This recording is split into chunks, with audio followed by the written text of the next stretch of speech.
All right, welcome to our customer experience education series. Um, this session is number 3. Customers are looking for instant interactions. Can you deliver? And we have Curtis Furmanek and Jeremy Markey, and they're going to be kind of doing a fireside chat, talking about this topic, talking about your questions, and it's going to be really great. So I'm going to hand it off to them. Very good. Thank you, Jeff. Quick introduction again, Kurt Furmnick here. I'm a customer experience or contact center solutions engineer with Vertical. Happy to be with you. And guest for today in the fireside chat format is Jeremy Markey. Jeremy, would you like to introduce yourself real quick? Yeah, good morning or afternoon. I work at Hunter Douglas. I've been in the contact center industry for over 25 years.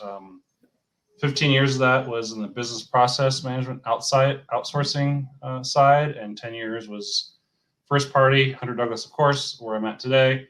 I've worked at Staples, I've worked at Comcast, I've worked at AT&T, and some BPO organizations as well. So we're thrilled to have you on board and have you as our expert and consultant on all matters relevant to customer experience. Again, this is the third in a series of webinars that we've been doing. And what our thoughts here again are to discuss a few topics, have a few questions around mainly the concept of instant interactions. So let's see if we can help define a little bit of what we mean by an instant interaction and go through some of the topics that be pertinent to that. So Jeff, if you'll move on to the next slide, please. First thing that we'd like to address is around what customers are actually wanting.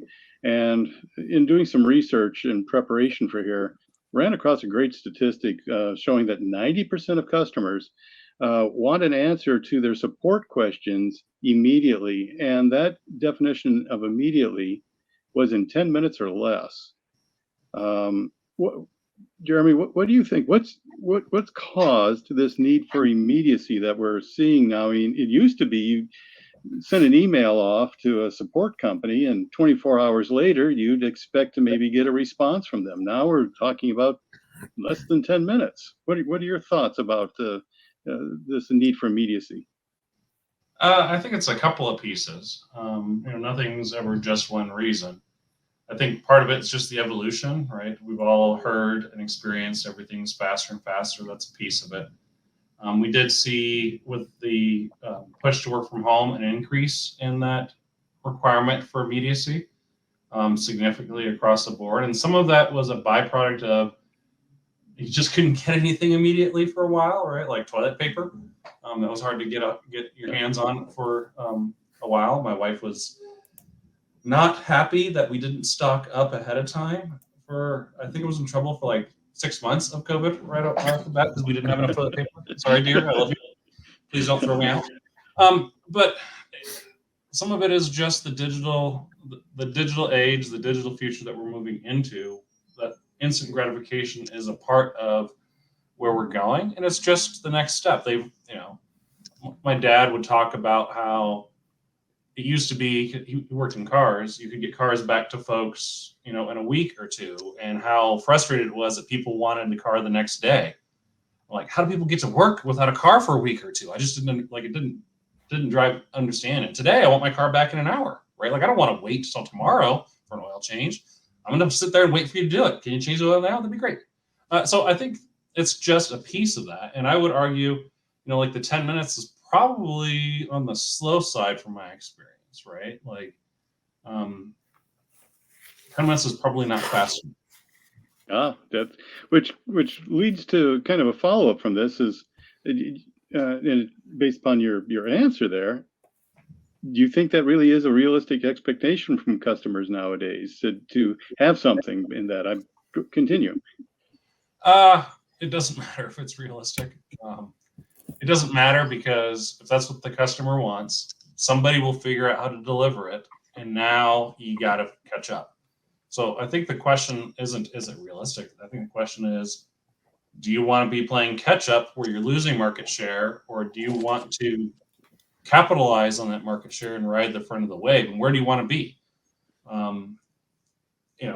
Hunter Douglas, we sell shades to dealers. We've done business a very similar way for quite some time. And these are folks where we've literally raised our children with our dealers, right? We've got that long-term relationship.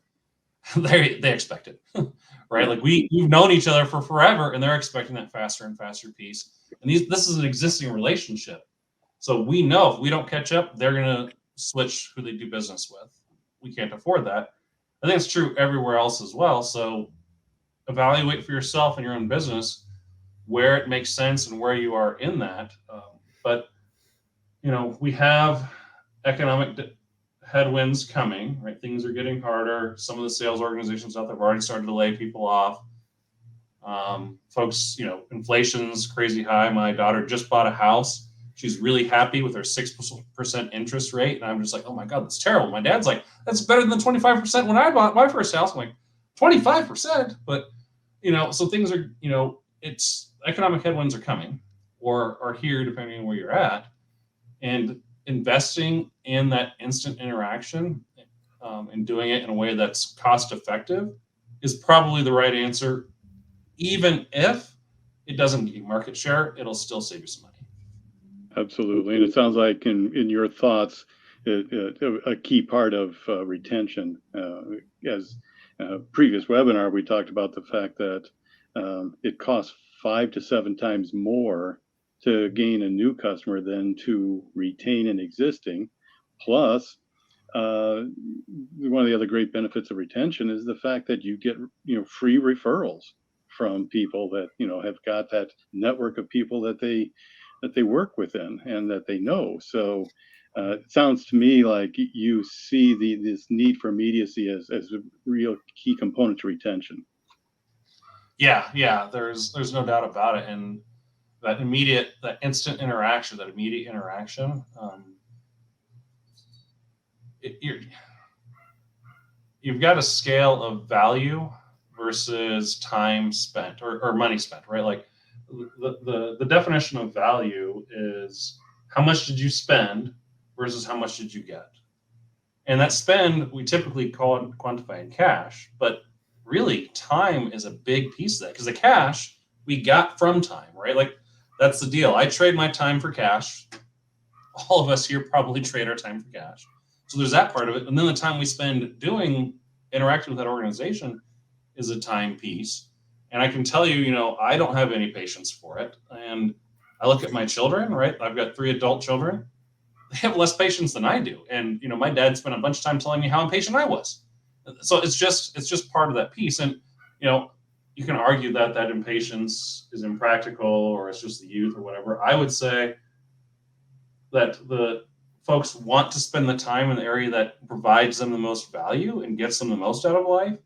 And interacting with a company that you're doing business with isn't typically seen as a high value. I don't know about anybody else that's listening.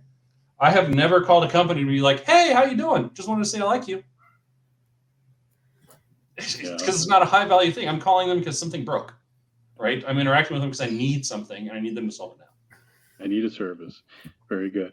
Jeff, if you'll be kind enough to put up the next question then, because this kind of dovetails with our discussion of what we've been working on. Again, more around customer wants and their desires. More in the studies found a great quote here about speed, convenience, competent assistance, and polite service are all considered essential to the customer experience.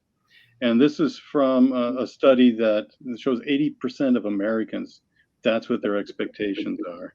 The question I've got for you, Jeremy, is do you see any one of those as being more essential than the others, or are they all kind of on the same level? What are your thoughts around those topics there? We're seeing a shift. We're seeing a shift in what's most important. It was 5 years ago, 10 years ago, 20 years ago, the relationship, right, that you're talking about, that polite service, the competent assistance was what the biggest weight in VOC and the results of VOC or NPS or what have you netted you. Today, that is considered table stakes, right? And for those of us that don't play poker, table stakes is you have to have that much money to play at the table, or you're not worth taking money from. So you can't sit down. If table stakes are 10 grand, you don't have 10 grand to lose, you can't sit down at the table to play, right? So that's table stakes. So those are becoming table stakes. So just expect if you can't do it, you just don't get the business. Which means there's not a lot of weight in VOC because they just walk away. Where you're seeing it in VOC is in the convenience column, right? We're seeing the question to ask is ease of doing business. That the ease of doing business we see has a much bigger impact on will we do more business and what does that next piece of business look like and will they stay with us than those other pieces on an arm or a lever that we can control. And the reality is most organizations these days, we know how to provide a good customer experience once you're talking to us. We know how to coach, we know how to elevate calls, we know how to make sure that that's a good relationship, we know how to hire good people. Like that is pretty well figured out. So it's probably a big piece why it's become table stakes, but it's that convenience of that interaction and that pieces change, right? As we're talking about transitioning to digital first, the people that are growing up to have the money are already digital natives, which is a conversation that's out there, right? Like for me, when I was young, I always wanted to have one device that had all my media on it. I hated that I had to, play video games here and then movies there, and then my music was in my car, and I hated that. So I always wanted one device that did everything. So when the cell phone came out, I thought it was great. But I still want to watch TV on a television or in a movie theater, right? My kids see no difference between watching a movie they love on their screen or watching it on the TV or in the theater. And sometimes they prefer the screen because they want to walk around and do stuff while they're watching it. I'm like, what are you doing? I've raised monsters. But the reality is that mentality has shifted as we become more and more native, where the digital aspect is more of who a person is, at least here in the first world, here in the United States, here in North America, right? Right. So that is, I think this is just a byproduct of that, and they want that ease of service, they want the ease of convenience. I mean, 2 of my 3 children watch television with the closed captioning on because it's easier for them to understand what's happening, and it drives me nuts every time. I'm like, what are you doing? That ruins the experience. You got this text at the bottom that you're now looking at instead of watching the character's eyes. My kids can do both. I don't know how they do it.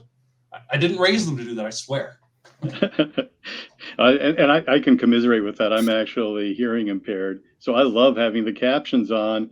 And we've got we've cut the cable. We've gone completely streaming, and so the kids will cast from their phone onto the TV. And I've seen exactly what you're talking about.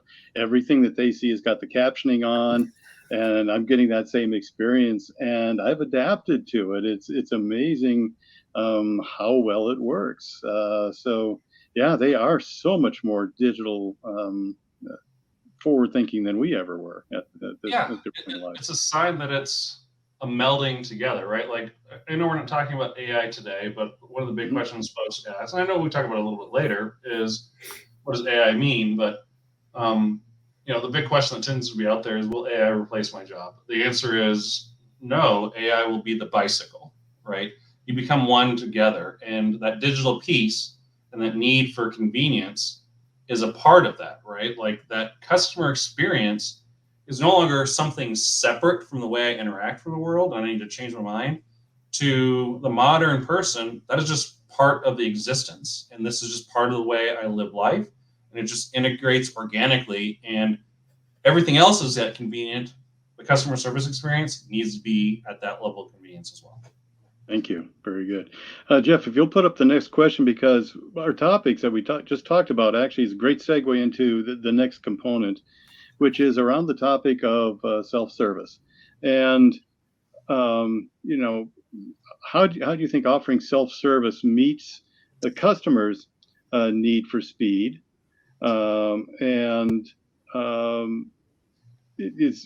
How would you define then self-service, and does it enhance that level of a need for speed?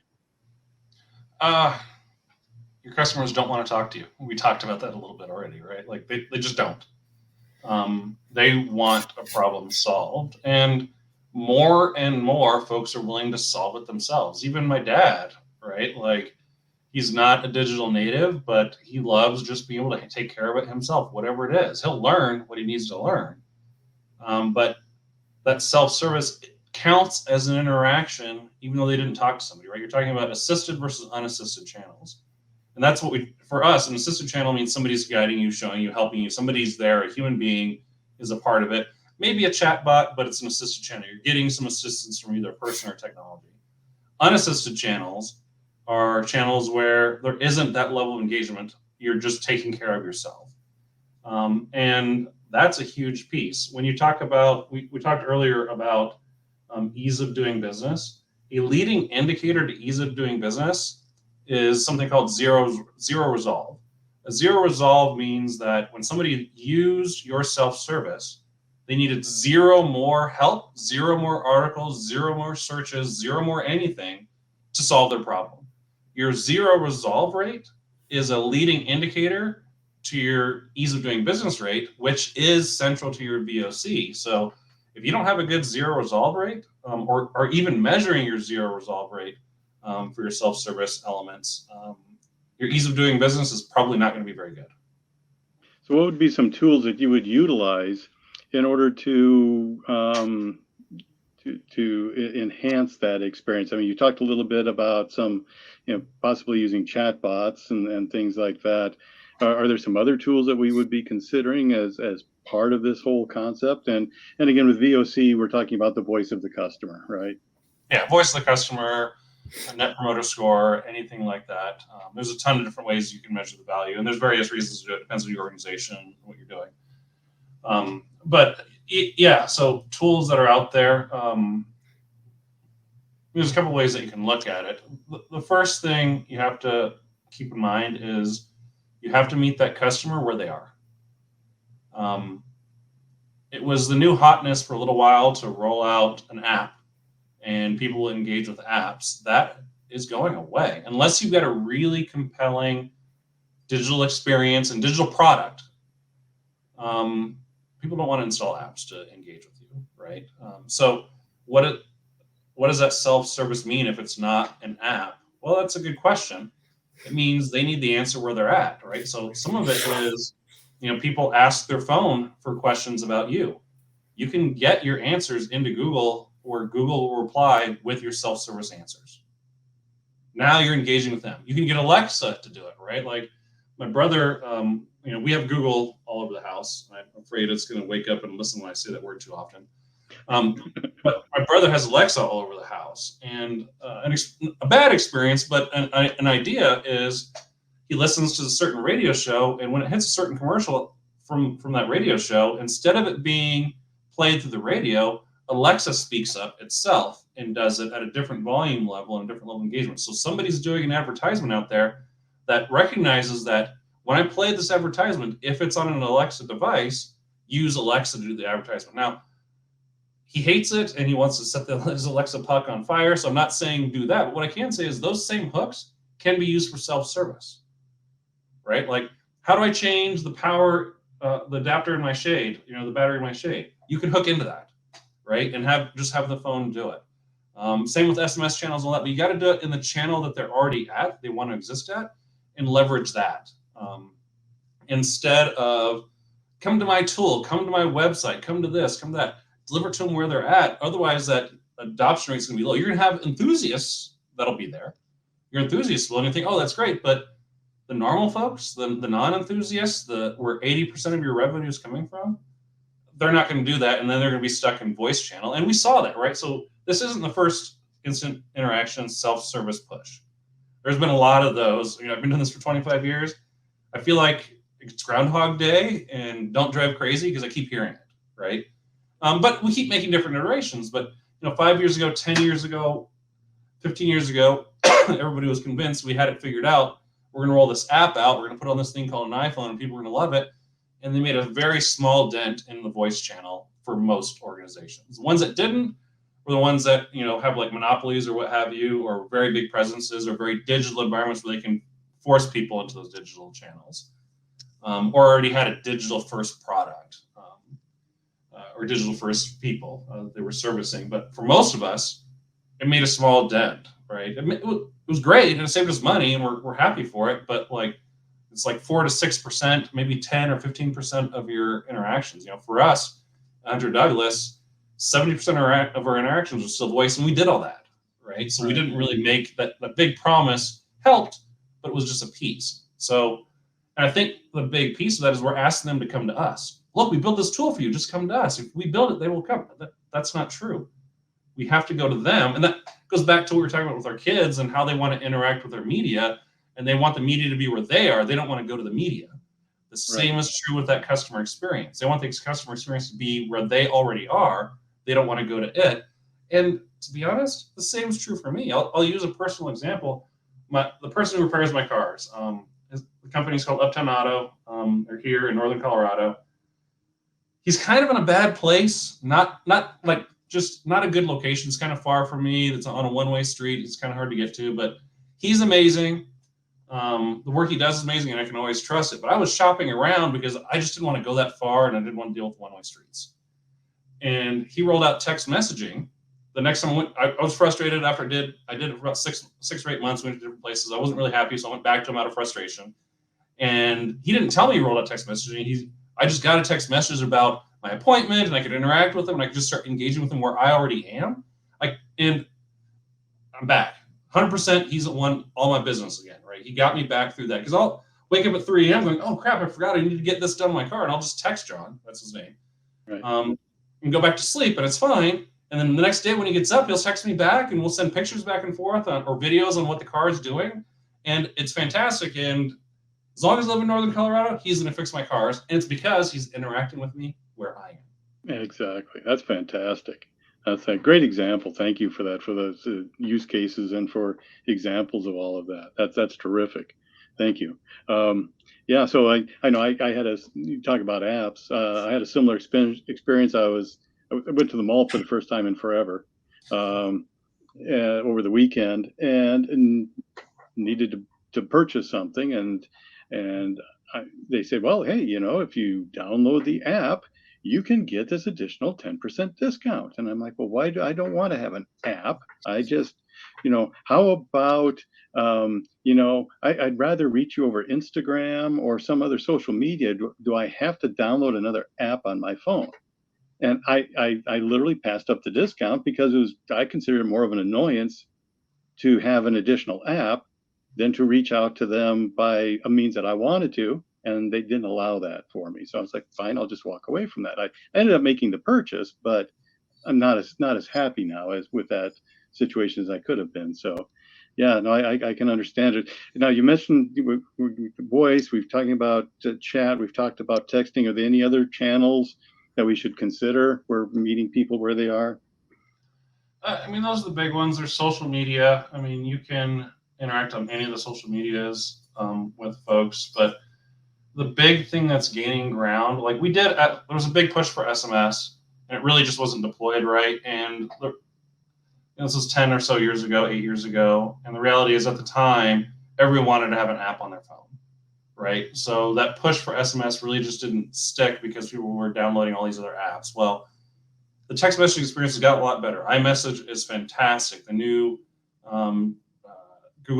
Google solution Messages is really, really good. Not as fantastic as iMessage, but it's really, really good. I've got Android myself. And we're seeing that shift back to that, right? Back to SMS. So I think that's probably the place to point to. Now, when I say probably, that may not be true for your particular industry, but I think it is for a lot of industries, right? Like chat typically requires you to be in front of a computer.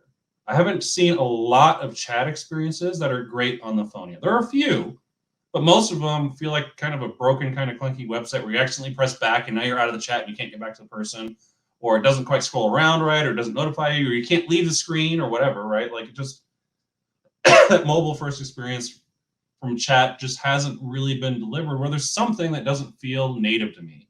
SMS is fine. And you can integrate SMS on the back end to your chat so your CSRs don't see anything different, but something else that you can do is when people Google your phone number, you can actually work with Google, work with Apple to have it to where when they're doing it on their phones, that it's saying push here to chat as a part of that experience.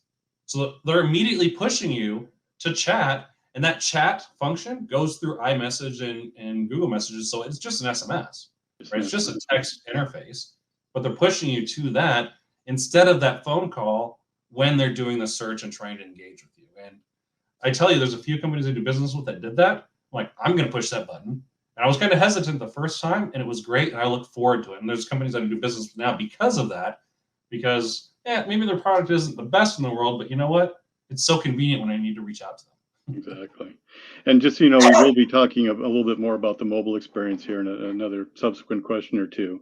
But Jeff, if you'll be kind enough to put up the next questioning around seamless integrations, and this gets a little bit to what we talked about here a few minutes ago about you mentioned the fact that there's always going to be a need for agents, and you've also talked about a digital first world that we're in. So the next question I've got for you actually engages both of those.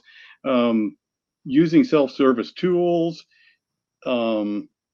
where's the agent, the customer experience agent, still fit in the solution when we're trying to engage digitally first with some of these self-service components?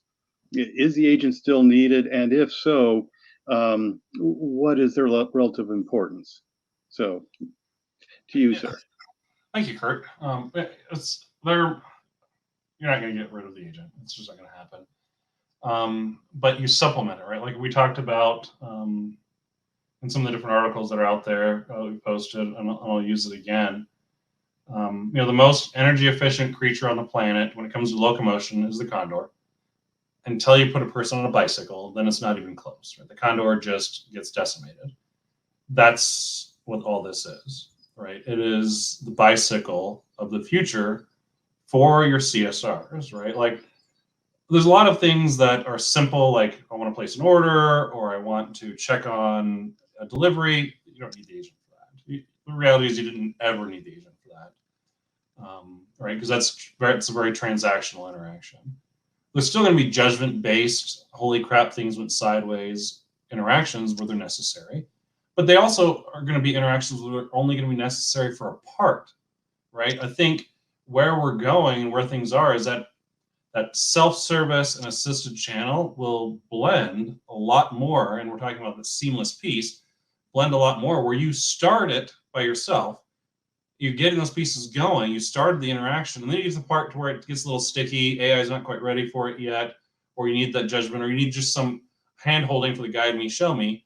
Now you're there with that person getting that guide me, show me, and then, okay, now I've gotten you going, right? And then you're back on your own. Like teaching your kid how to ride a bike, right? Like you're there with them, but eventually when you're with them, you're not really holding them the bike anymore, even though you're running next to them. They think you're holding them the bike, and then before you know it, you stop walking next to them or running next to them, and they think you're there, but they realize that you're not, right? That's kind of the experience on what I think people want. I know it's what I want, right? Like I want to get started, let me going. When it gets a little sticky, be there for me organically and seamlessly, right? Like the little pop-up button for the chat is fine, but it's not really great because you should be able to see that I'm getting stuck and interact with me instead of me seeing I'm getting stuck and interacting with you, right? As the customer. So, and with the way technology works, there's no reason why we can't see that they're getting stuck and say, okay, now that person's automatically there, and give them that experience, and then pull it away when you're not. Very good. And so you're really leaning in with that type of technology of being able to understand that somebody is getting stuck and you want to be proactive as a company, reaching out to them rather than relying on them to go to you. Now we're talking about some level of artificial intelligence, aren't we? Right? Well, I mean, most AI that's out there is just fancy scripting. So a lot of this can be done with fancy scripting. If you have the budget for AI, great. I don't know that AI is there at that level for that yet that I've seen. Mm-hmm. I'm sure some of the folks that are watching this that sell AI say, mine is, okay, well, my name's Jeremy Markey. Come try to sell it to me because I would love to see it. There you go. I haven't seen it yet, but I think we're getting close. But I do think you can still check that. And the experience is kind of like what it used to be when we used to go to this place called the store to buy stuff, right? Like I'd go to a Best Buy, and if I went in and I grabbed what I wanted and I left, I was fine. But if I'm kind of meandering a bit, I'm stuck and I'm holding a product and somebody be like, can I help you? That's the experience that you're looking for, right? Where they're Right. doing that. So if they're interacting with your self-service stuff and there looks like there's a friction point, and I'll tell you, the friction points are super easy to measure. All you got to do is go look at your usage on your website or usage on your self-service tools, and you see those friction points. They're right there. You just got to do a little analytics, and you can see what the triggers are for those friction points and insert there. But again, it should be the push insert instead of the pull insert, where it's like, hey, this is Jeremy. How can I help you? And make it to where it doesn't feel like a chatbot, because we're all kind of chatbot blind at this point, like banner ad blind was in the 90s and early 2000s. Which you can do that. You can do that with video where like this here, you can see my face, I can see your face. You just pop up and like, hey, this is Kurt. Can I help you? Right? Like there's an experience like that could be done to help you get along. Excellent. And then, of course, we're engaging a live agent. So what would help, what type of information to keep things seamless would it help for the agent to be able to have access to if somebody has started the engagement and now they've gotten stuck and now we want to try to have that proactive measure? What type of information should we expect the agent to have passed along, and from what sources, to be able to enhance that so they're not giving the customer the feeling that they're starting from scratch? So first, I want to take a second to talk about the feeling of starting from scratch before I move on. When we talk about ease of use, Mm-hmm. or for somebody to help us when it comes to our VOC, another piece that we're seeing that's a change is for every time it feels like a transition in the interaction, there's a significant hit in the score that you receive from that user, right? So when you talk about it needs to feel seamless, Kurt, you're right. That's now become table stakes. If it feels like I'm using self-service and now I'm talking to a person, or now I'm talking to a chatbot and now I'm talking to a person, every single one of those hard cuts is a hit to your VOC or your NPS or whatever. So I just wanted to highlight that for a second. I'll tell you what I think it is. And I haven't seen anybody deliver on this fully yet, but I think you're there and I think you can get really close to it. So we have chat, like a lot of companies have chat. I'm going to tell a little dirty secret. If you're a customer, we can see what you're typing before you press enter. Yeah. And as a manager, as a supervisor, as a director, I can see what my person's typing before they press enter, right? I can see what the agent's typing. It's kind of like that. That's where you want to get to where maybe they're not watching the entire time, but as those friction points start to mount, you kind of like pre-wire that agent to say, here's something that looks like it's going on, and give that agent that autonomy to say, okay, now I'm ready to dig in because I can see that they're starting to get frustrated. But you can start to see that experience, and there's areas within your self-service that are friction points, or that are high value points. Forget the friction point thing. This is a high value point, right? We make a lot of money here. This is something that's great for us. And start to see where they're navigating, where they're flowing. So they already have that. So when they jump in, it's like, hey, my name's Jeremy and I'm going to help you. Give me a second while I go look at what you clicked on. That's a hard cut. Right. Yeah. What can I help you with? That's a hard cut. Hey, I see you're doing this and it looks like you're doing that. Can I make a recommendation? Yes, you can make a recommendation. That's fantastic. Tell me more. And it's a little creepy that you're watching what I'm doing. But I don't care because you're helping me. You're like the guy you described at the store who has walked up to you standing there looking perplexed at a product and them going, how can I help you? Well, the best ones aren't how can I help you? The best ones are, hey, I see you've got whatever doodad in your widget. Can I talk to you about those a little bit? I've got some, or have you looked at this one or whatever, right? Like, there's a great book out there called 4 Disciplines of Execution. I absolutely love it. It's one of my favorite books of all time. It's a Covey book, I think, one of the Covey sons. There we go. They talk about lead indicators. And the lead indicator is how you move the trailing indicators. Trailing indicators is what we typically measure. One of the examples in the book that I think is fantastic is how do you sell more shoes? Well, they found that this one person at the store was selling more shoes than everybody else. And what she was doing is when she went back to the back to get the shoes that the customer had asked for, she would get 2 or 3 more pairs of shoes that she thought the customer would like and bring those up too and say, well, I got you these, but I thought you might want to look at these too. And by doing that, she just got more sales, right? That is a fantastic idea and experience on kind of what we're talking about here and what we're trying to do with that experience, right? Show me, guide me, help me see that, help me get the value out of it that I want, and use that custom experience. There isn't going to be really a good AI that I've seen that's going to be like, here's what you want, right? Like I buy something from Amazon, no shade on Amazon, I buy a lot of stuff from you. Like we had to replace a toilet seat that my kid broke. And for like a month, I thought I had a toilet seat fetish. I'm like, dude, I bought the toilet seat. What? I don't need more toilet seats. I'm good. And I actually saw the toilet seat that I really would have wanted after I bought the toilet seat I bought, right? So it's like, Right.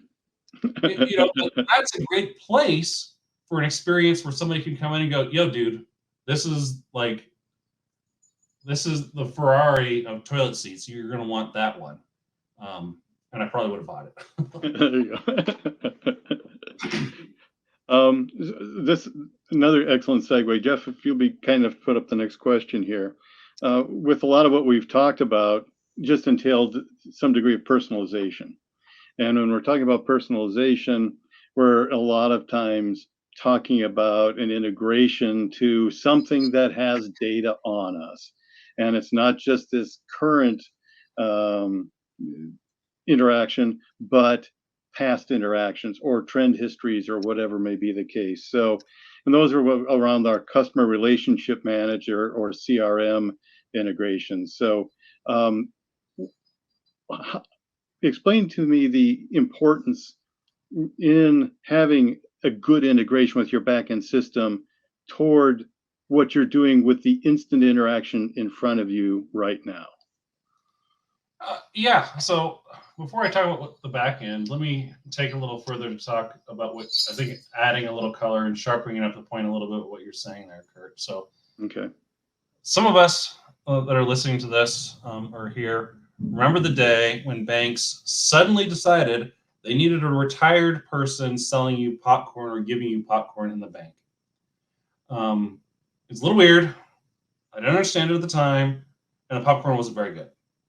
But okay, you got popcorn. So where did that come from? Well, what they found is there were certain banks that were doing a much better job with revenue and retention than other ones. There just were. And when they dug into it, they found that a lot of them had that kind of a personal touch. So they decided, well, let's replicate that. You like a retired person with popcorn? We'll give you a retired person with popcorn, right? But they missed the mark. They completely missed the mark because what was happening there wasn't a retired person with popcorn. It was a member of the community who had deep relationships, oftentimes had worked at the bank for a very long time and knew everybody coming in and coming out. And the popcorn was just an excuse to say hi. What they're doing is they're talking to a friend. Right? That's what we're talking about when it comes to that. I want to have that relationship. So there's a couple ways of doing that when you're talking about that. One is you can equip that CSR, that agent, with more knowledge to imply that and to give them that, which is not a bad thing, but don't go the route of the popcorn because that's not going to work. Like when I was an agent, the big new hotness was you had to have in the CRM when that person started the account, and you had to say verbatim, "Thank you for being a customer with us for umpteen years," or whatever. Right. I didn't have a single person go, "Oh, that's so nice, thank you," right? But if you did something like, "Oh, I worked at AT&T for a while. Look, it's your AT&T birthday. How special! I'm going to give you even better stories today." They loved that, right? Right. Because now you're making kind of a thing out of it. You're kind of turning it into a relationship. But what they're saying is, they want that seamlessness. They want a relationship. So you can tie in some of this data and some of those things and kind of show the value of who that person is. But you can also do something that's even a little slicker than that, is you can see who have they talked to and who are those people that they're normally talking to and get them back to them. Something that stops us with the digital technology today, you can see, are they scheduled? You can see when will they be available? And people are willing to wait a little bit longer to have that relationship, right? Like when when chat was small for us, and chat still is small, a lot of people are loving it because they're going back and they'll be like, they're talking to, like Bala, for example, is one of the folks that works for us. Like, Bala, how are you? Right? absolutely love it, right? They're just so excited. You can see it in the chats, right? You can see the excitement. They're like, my friend, right? So the idea of this seamless interaction in the digital first is because that CSR doesn't have to be there end to end for the whole thing. They can be there for pieces, but they can be there for pieces where you're connecting them more frequently, more often with the person that they already know and already have a relationship with. And that person encourage them to bring it up. Oh, hey, we talked last time, whatever, blah, blah, blah. Kind of like when you go into the mom and pop store here in town, right? Like we've got a couple of restaurants here that I like that are here where I live. And I walk in and they're like, hey, Jeremy. I love that. I love it Oh every yeah, time. yeah. You can do that today with the technology. And I think that's what we're talking about. So what are the tie-ins? Well, you tie it into your scheduler, right? You tie it into your CRM. You can see who they talk to. You tie it into the VOC and NPS and quality. And if you're seeing bad friction points or interactions, you can tie it into sentimentality too with your voice analytics. If those two have bad sentimentality, okay, please don't pair them together. That's probably not a good thing. But you can see what those pieces are and you can tie them together and say, this is probably a good match. And you can do this other really cool thing. You can just ask them, right? Yeah, there you go. Hey, you want to talk to Kurt more often? Pass. Or right, Right, yeah. but you can ask them, and you can ask the CSR as well. And I'll tell you what, I talk about here at Hunter Douglas that our folks have literally raised kids with our customers. When I talk to them, when I do focus groups with our CSRs, they want the relationship too. Yeah. Yep. They want it. They know that they're getting paid to hang out with a friend and help them out. They want to do that. So yeah, it's a good thing. Absolutely, yeah. It's just as good for the agent as it is for the customer, if not more so. Exactly, which is better for your retention and the experience the customer has because the agent's enjoying the experience so much more. They've Yeah, got that relationship to be able to reach back out, and we're human. We thrive on relationships. we do. And I want to touch on that for a second, just expand on that a little bit. There's a book out there called First Break All the Rules. Absolutely love it. For those of you that don't know me, I read a lot. And if you know me for more than 5 seconds, I'm probably going to recommend a book. Feel free not to read them. But it has these 12 questions to ask for employee engagement. I still think there's some of the sharpest questions to ask for employee engagement that I've ever seen. The number one question is, do they have a best friend at work? I think that's the most valuable. I don't think it's first on the list, but I think it's the most valuable. Do you have a best friend at work? I used to do this thing that an old school workforce management person, if you're a workforce management person, I'm going to say something right now that in the past probably would have gotten me burnt at the stake. Please don't do that. I would see people that like to take breaks together or intentionally schedule them to take breaks together. Because I knew that if they're hanging out and enjoying each other, that they're probably not going to quit. And I would find a way to make it work. And I still do it today. Yeah, you want to take lunch together? You're going to take lunch together. Now that it's remote, that doesn't quite happen quite as much. And there's other ways to do that and other ways to give people what they want and kind of give them that same type of experience. But that worked. And the same is true here, right? If that CSR's best friend is the customer, win. Winner, winner, chicken dinner, right? That person who's spent a bunch of money with you, the CSR is going to give them an amazing experience. We're trying to create this relationship artificially to give a good experience. Why create it? Just use the relationships we already have and exploit those. And exploit's a good word, by the way. It's a digital thing, like explore, exploit. It's a computer algorithm. I'm not talking about exploiting something negatively. Excellent. So, Jeff, do you think we still have time for the last topic we wanted to talk about, which was around the mobile experience?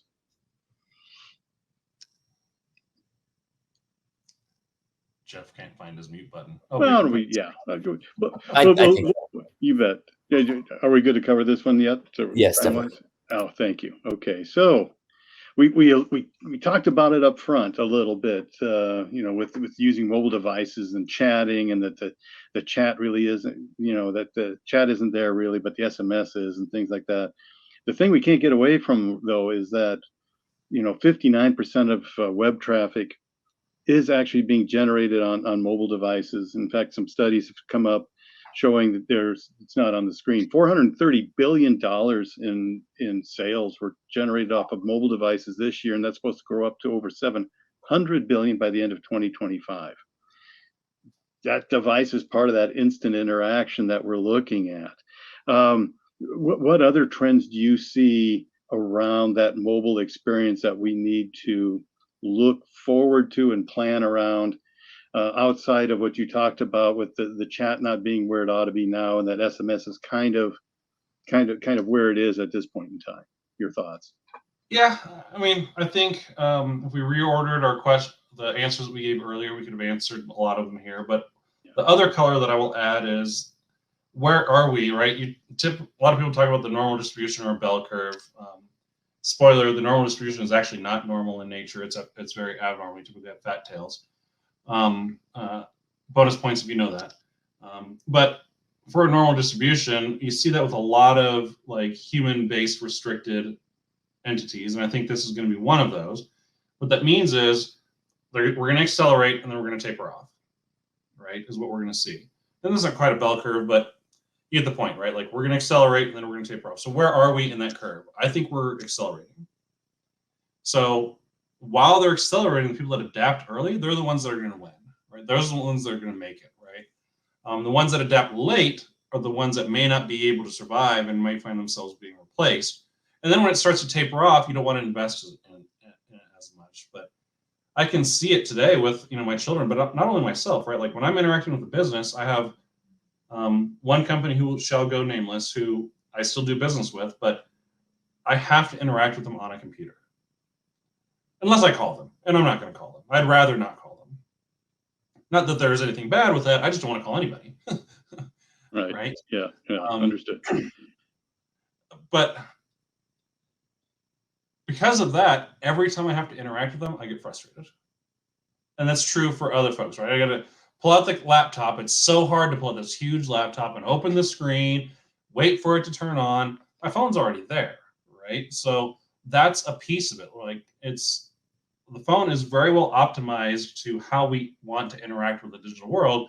The PC is still catching up, but it's got a lot of legacy stuff like the QWERTY keyboard, right? QWERTY keyboard is a byproduct of trying to slow people from typing down from breaking their typewriters, but now we have to have it. So the PC has all this legacy stuff that you can't get rid of.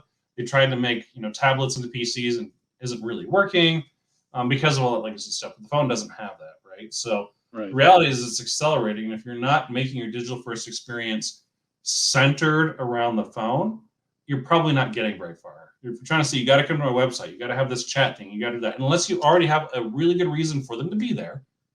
And we, at 100 Douglas, we do have a really good reason for them to be there because our dealers can buy products directly from the website for their customer instead of sending in an order or making a call or whatever. So it's just better for them to do that. So we do have a compelling reason for them to be there.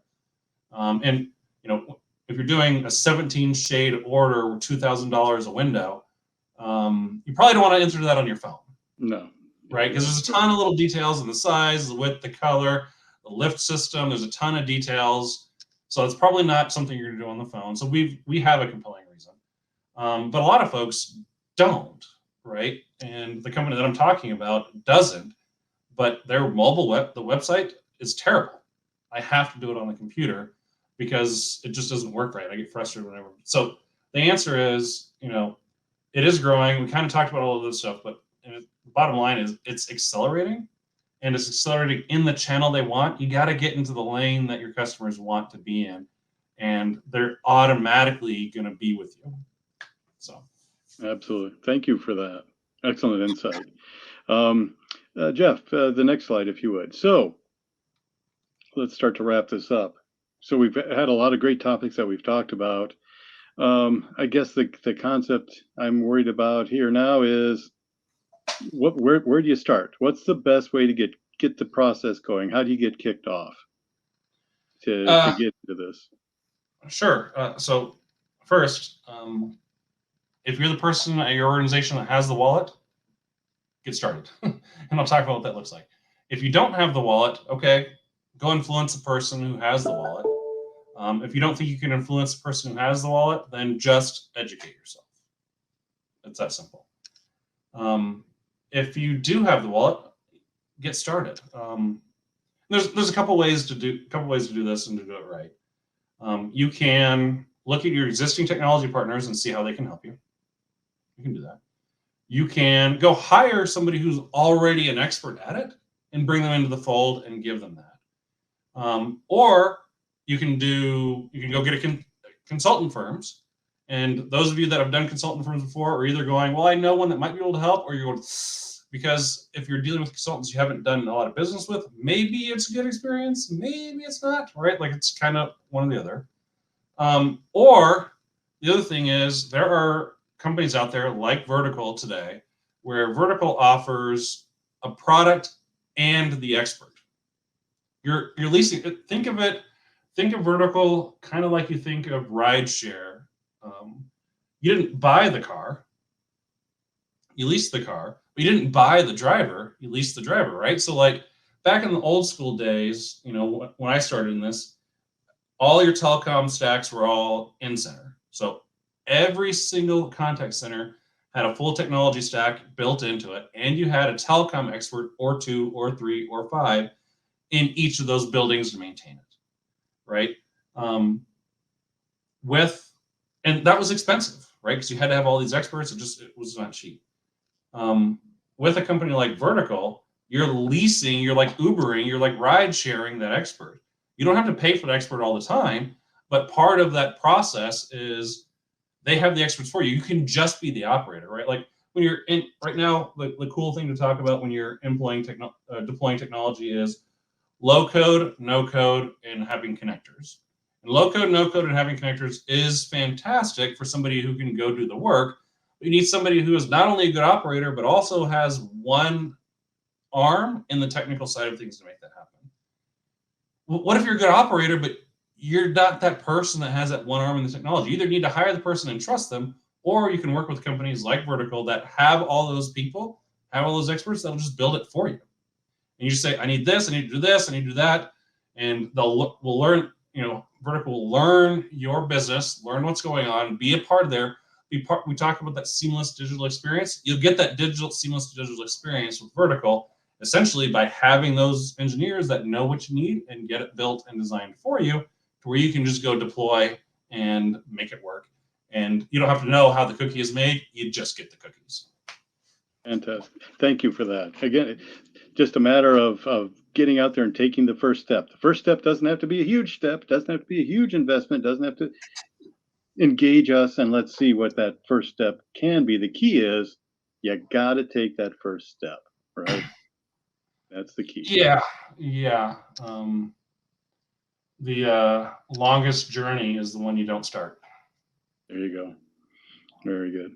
Great way to end that. So, Jeff, if you'd be kind enough to show us the wrap-up slides, I think we have come to the culmination of what we needed to cover. So again, this presentation has been brought to you by the good folks here at Vertical Communications. Next slide, please.